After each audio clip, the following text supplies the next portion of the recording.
सर्वप्रथम मैं आपके चैनल के माध्यम से जो भी आपके चैनल से जुड़े हुए लोग हैं उनको त्रैवर्षक त्रिदिवसीय यानी आयोजित कालचक्र मैदान में बुद्ध जयंती के अवसर पर और विशेषकर त्रिपावन वैशाख पूर्णिमा के अवसर पर शुभकामना प्रदान करता हूँ।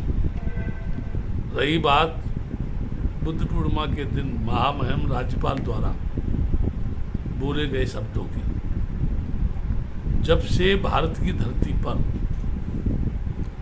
केंद्र में सत्ता जो है मेजॉरिटी से आई है, तब से हमारे देश का साधु सन्यासी वर्ग जो है या जगत गुरु शंकराचार्य है या विभिन्न जो नेता है उनकी मानने वाले, वो सब पगला गए हैं। और ऐसे पगला गए हैं कि वो जबरन उन बातों को इस देश के ऊपर थोपना चाहते हैं जो संभव नहीं है। जैसे राज्यपाल जी ने कहा कृष्ण जो है,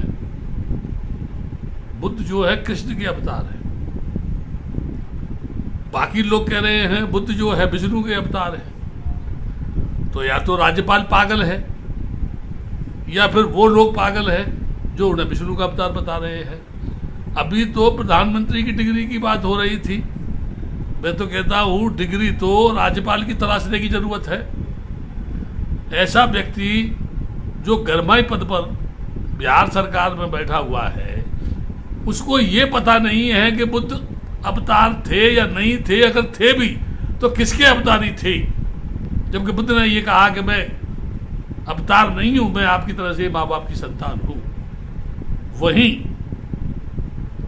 जहां जहां भी बौद्ध स्थल है और जिन जिन बौद्ध स्थलों का संरक्षण आर्कियोलॉजी सर्वे ऑफ इंडिया जो कर रहा है, मेरा सीधा आरोप है आर्कियोलॉजी सर्वे ऑफ इंडिया की देख रेख में तथाकथित हिंदू समाज वहां किसी न किसी देवी देवता को किसी भी झूठे प्रचार के माध्यम से उस जमीन को विवादास्पद स्थिति में लाना चाहते हैं। मैं चैलेंज के साथ कहता हूं, जैसे मैं पहले से कहता रहा हूं, राम कभी भारत की धरती पर पैदा नहीं हुआ, लेकिन लोग झगड़ा करने को तैयार हो जाते हैं। तो नास्तिक है, तो देशद्रोही है। भगवान राम तो हमारे देश की आत्मा है, मर्यादा है। कितने लोग राम को मर्यादा मानने वाले अपने माँ बाप की सेवा कर रहे हैं? कोई मुझे एक बता दे, कोई भी जो है। इसलिए मैं कहता हूँ इस महाबोधि टेम्पल में ये 5 पांडव कहाँ से आ गए? क्या इनको किसी ने आमंत्रित किया था? कौन सी दिशा से आए थे, कब आए थे, कौन से सन में आए थे, कौन से संबंध में आए थे, किसके सामने आए थे, कौन लेके आया था? ये आज भी एक जांच का विषय है। और सबसे बड़ी बात मैं ये बता रहा हूं, ये बोल रहे हैं राम मंदिर हमारा बन गया, अब मथुरा बाकी है। ये तो एक झलक है।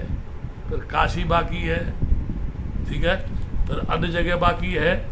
मैं उनसे कहता हूँ ईमानदार लोगों, मेरे देश के सभ्य प्रधानमंत्री, सबका साथ लेने वाले, चाहे वो जो है बुलडोजर बाबा हो, जिसे योगी लोग बोलते हैं, जब तुम अपने धार्मिक स्थल को छोड़ने के लिए तैयार नहीं हो, तुमने वो ले लिया, शुक्रगुजार करो तुम बौद्धों का।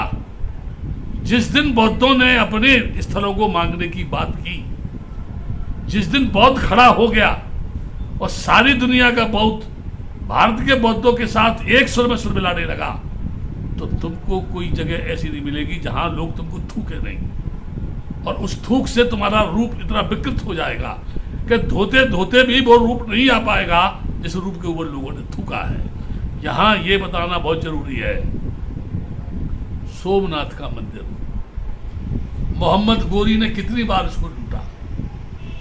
लोग बोलते हैं भगवान रक्षा करेगा, वो लूट के ले गया, भगवान रक्षा नहीं कर पाया।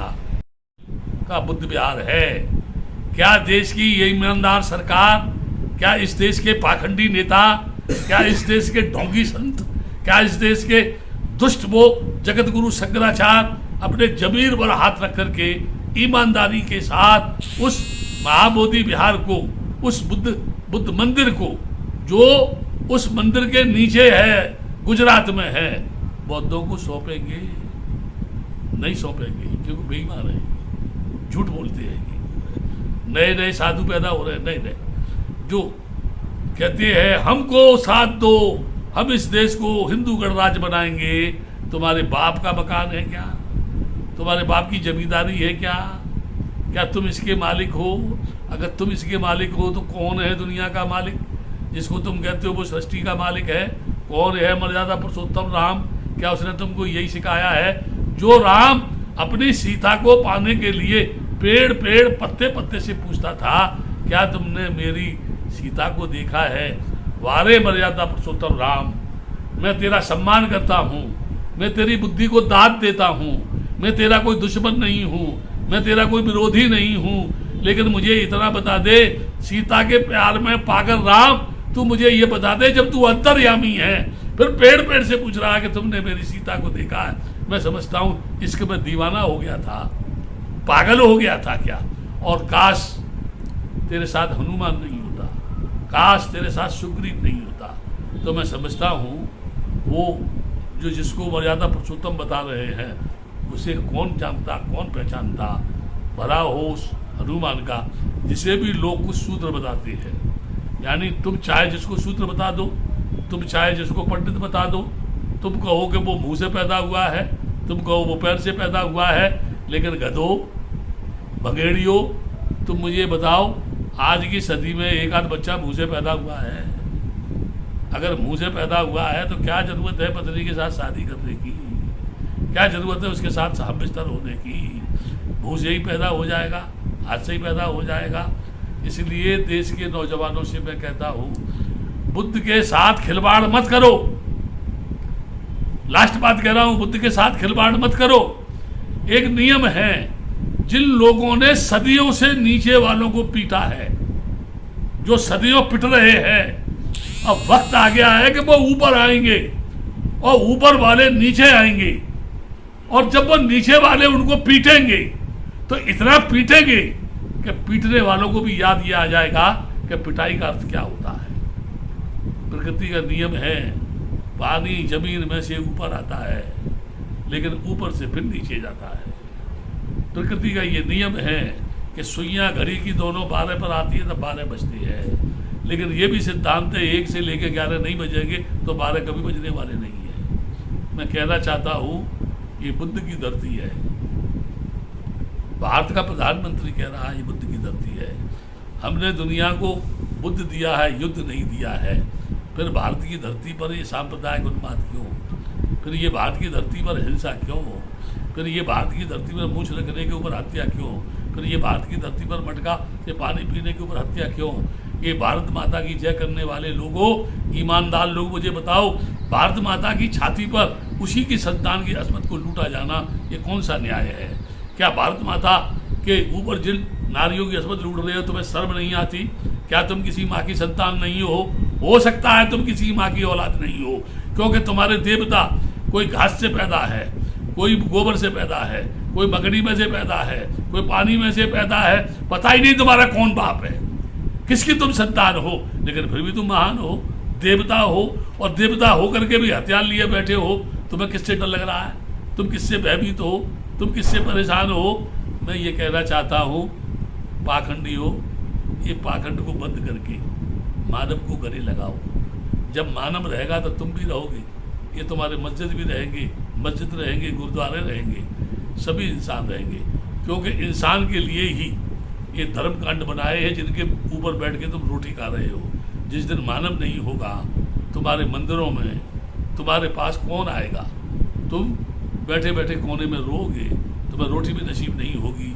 इसलिए इस बुद्ध की धरती पर अधर्म का तांडव बंद करो, इस बुद्ध की धरती पर ये पांडववाद को बंद करो, इस बुद्ध की धरती पर अनर्गल राज्यपाल की तरफ से मत बोलो कि कृष्ण के अवतार थे। क्या वो कृष्ण के अवतार थे तो राज्यपाल वहाँ मौजूद थे जब उनको सर्टिफिकेट दिया जा रहा था? ऐसे ऐसे महामहिम बनाए जा रहे हैं हमारे देश के, जिनकी बुद्धि का कैसे विकास हुआ। मैं समझता हूँ मोदी की डिग्री की समस्या हल नहीं हुई, कहीं इनकी डिग्री की समस्या खड़ी नहीं हो जाए। इसलिए कहूँगा देश के समस्त नेता ऐसी बयानबाजी नहीं करें जिससे कंट्रोवर्सी पैदा हो, दुश्मनी पैदा हो, जाति दंगा भड़के। ये बुद्ध देश है, ये शांति का देश है, ये मानवता का देश है। इसकी धरती को बांटने का काम मत करो, जोड़ने का काम करो। यही मैं आप सभी से निवेदन करता हूँ, आप सभी से उम्मीद करता हूँ। नहीं तो अगर तुमने अपनी हठधर्मी का त्याग नहीं किया, बहुत जल्द ही मैं 17 वर्ष से शांत था। मुझसे मुख्यमंत्री नीतीश कुमार ने कहा था 2007 में, जब बोध वृक्ष की टहनी काटी गई थी, बाबा जी आप बोलते ज़्यादा है, थोड़ा शांत रहो, मैं कुछ करना चाहता हूँ।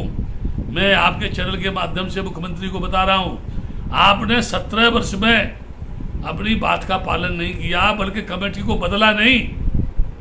बहुत जल्द ही मैं नई कहानी को लेकर के इस गया की धरती पर उत्पन्न होने वाला हूँ। उस हालात में क्या होगा इस देश में मैं नहीं जानता। तुम जानो, तुम्हारी सरकार जाने, वो नुमाइंदे जाने, वो साधु संत जाने, जो जहर उगल रहे हैं उनका भविष्य क्या होगा, उनकी जगह क्या होगी। मैं तो लास्ट में भी समझा रहा हूँ, होश में आओ, देश को जोड़ो और मानव से प्यार करो। अपना परिचय। मेरा नाम भदंत आनंद महास्तिमिर है।